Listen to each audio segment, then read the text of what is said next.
Good morning, everyone, and happy Australia Day. This is Clinical Trader. The date today is the 26th of January 2022. And today we're going to take a look at the All Ordinaries Index. We'll discuss the impact of taper in the United States of America and the threat, I guess, from the Federal Reserve Bank of America to raise interest rates as we work our way into 2022. We'll also take a look at the United States bond yields, and I do believe that we have on the daily charts a sell signal, which I think might give us some clues about the FOMC meeting, which is due to take place tomorrow morning Australian time at around 6 a.m. I think. We'll also take a look at what that all means for the price of gold and where gold sits right now on its charts. As I said, the FOMC meeting will be a very important meeting that will take place tomorrow morning, and that will impact on what happens with markets going forward.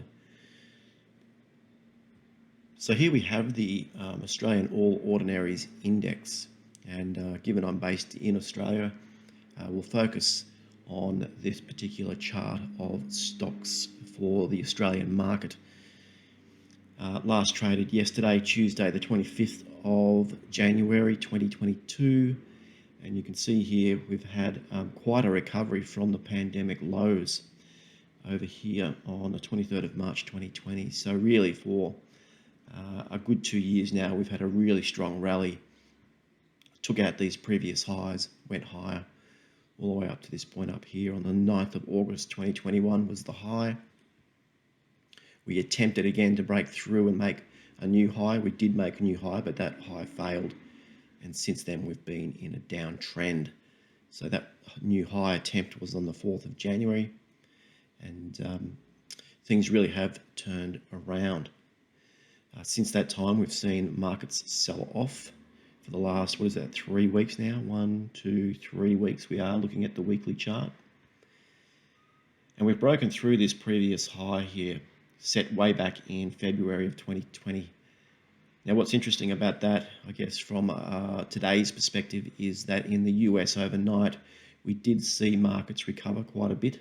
So I would expect, at least at this stage, that we would see the weekly chart actually rally a little bit from here and actually close above that green line. And that could indicate that we have a bottom, or it might just be temporary.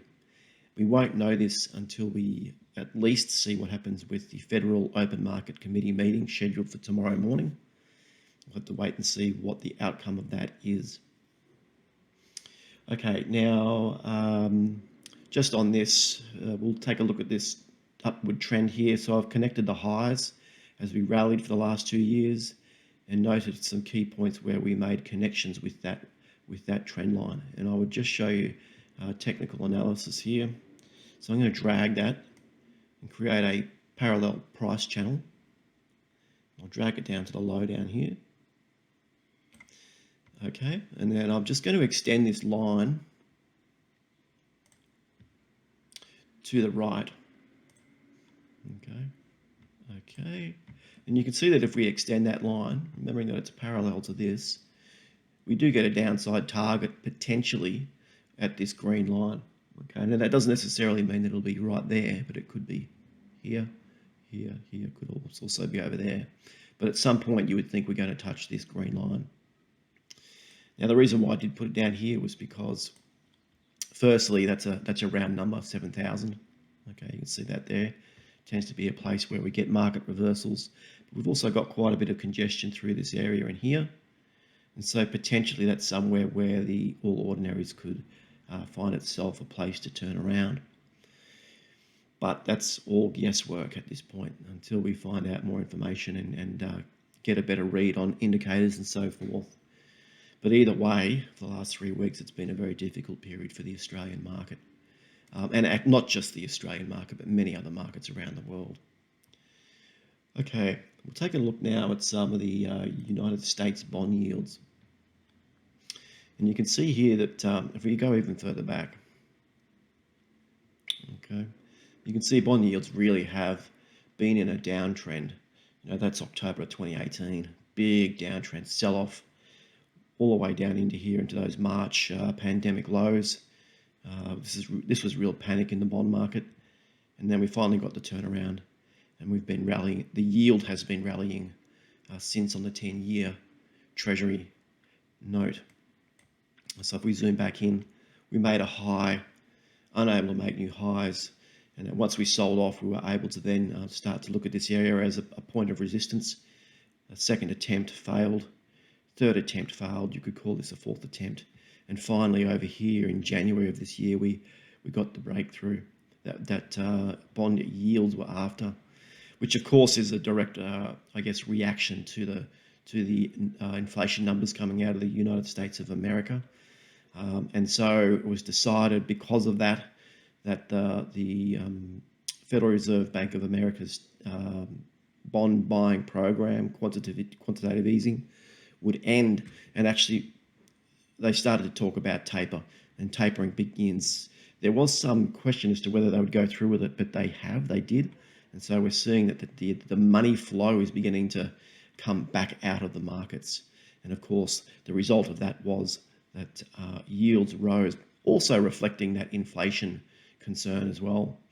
Anyway, we rallied in yields all the way up here in about the 7th of January of this year, before we had a bit of a pullback. Okay. Then we had the turnaround, and this is actually, the turnaround coincided when stocks really began to sell off. Well, that matches up with that 3 weeks ago chart I just showed you on the All Ordinaries Index.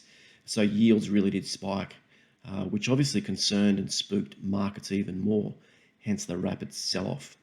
At some point though, when you get a stock market sell-off, you start to wonder whether they will actually go ahead and A, continue tapering, and B, whether they will actually really raise rates.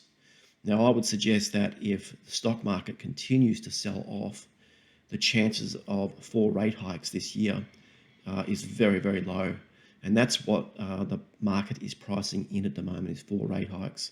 I think the market would like to hear something like maybe 2 rate hikes, just to ease the market's fear a little bit, and that might create a rally as of tomorrow morning's FOMC meeting.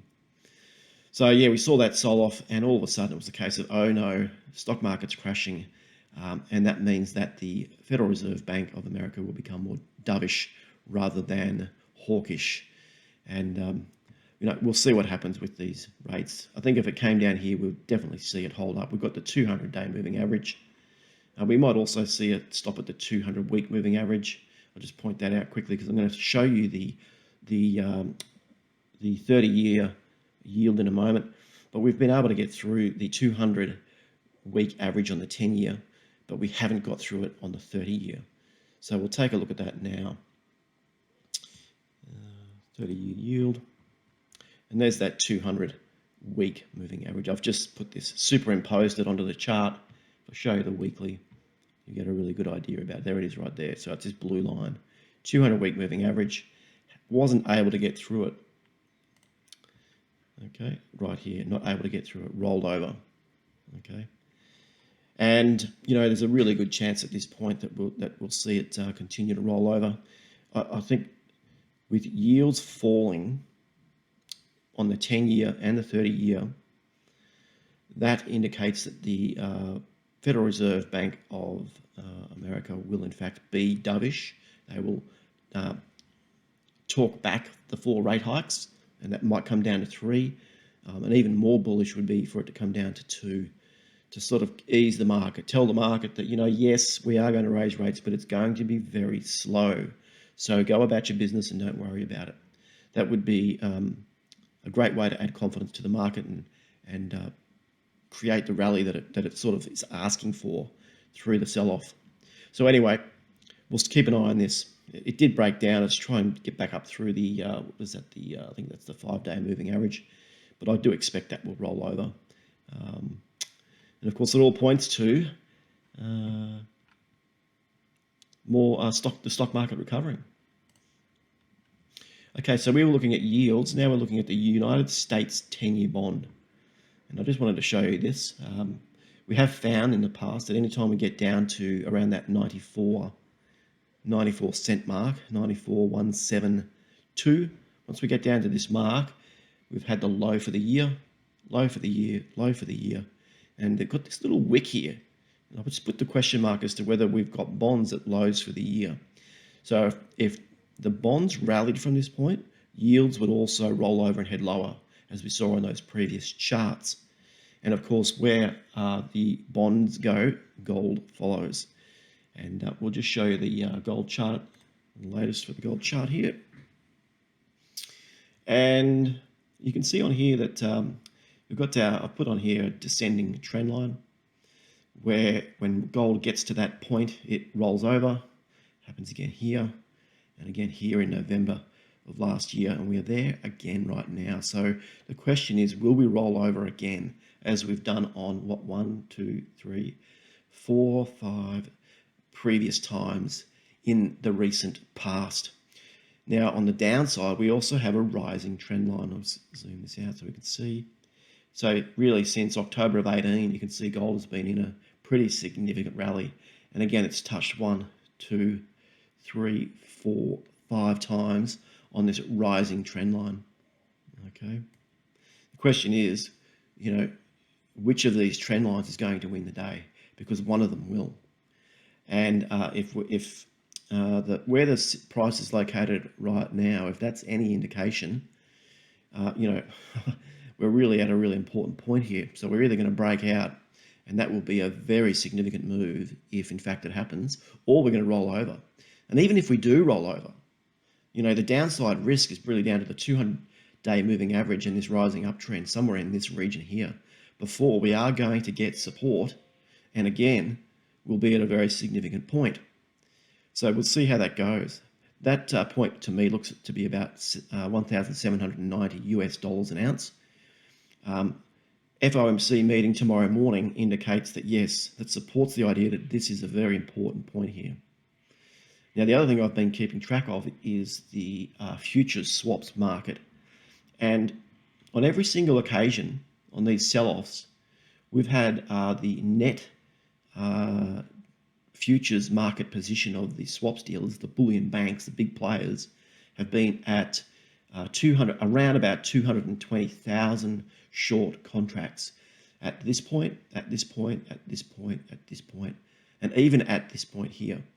So, that number is fairly significant in terms of understanding whether or not we're actually going to break out this time. And I can tell you that when we're at about this point here, we're at 170,000 net short contracts.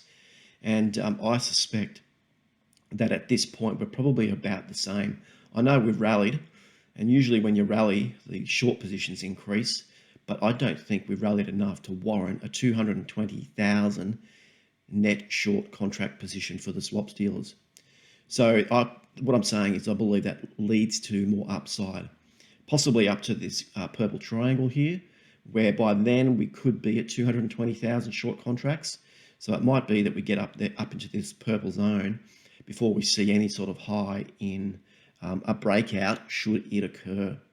If we do have the rollover, I would expect we'll probably get down to somewhere in the range of about 150,000 short contracts if we get down where my cursor is right here.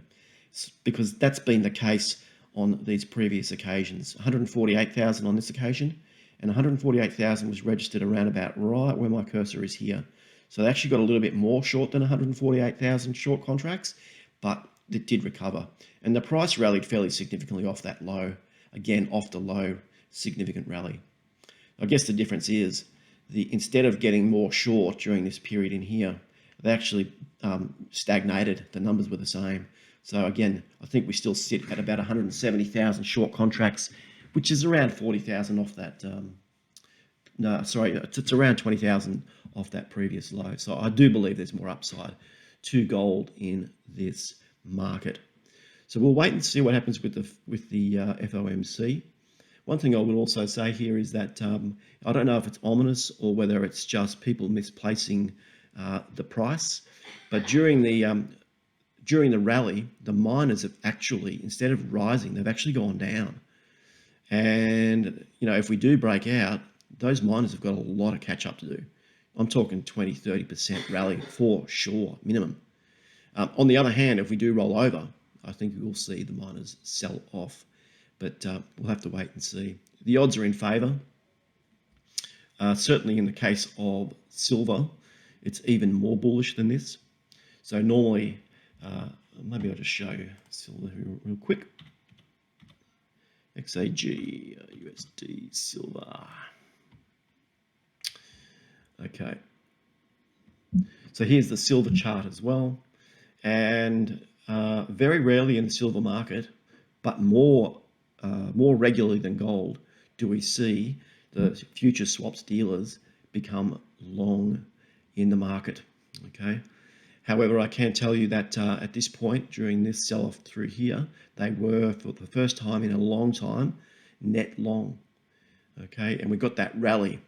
And like with gold, usually they max out at about 20,000 contracts in the silver market.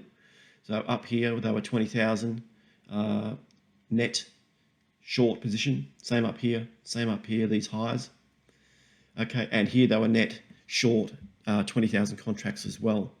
However, on this occasion, as we fell off here after the high of 20,000 contracts, we actually got down here and we recorded, actually I think it was on this occasion in here, we recorded net long positions of around 800 contracts. And we rallied, and instead of it becoming, moving back into the short position range, they were even more long. So we've seen a complete change in the mentality of these big bullion bank players, which indicates to me that I believe there is a lot more upside to silver as well. So the evidence supports higher prices. The technicals support lower prices. And it's a case of which one will win the day. Well, stay tuned, pay attention to what happens tomorrow morning, and we'll see how we go. Thanks for listening. This is Clinical Trader signing out. Don't forget to like and subscribe. And if you like the content, give us a thumbs up. Thank you.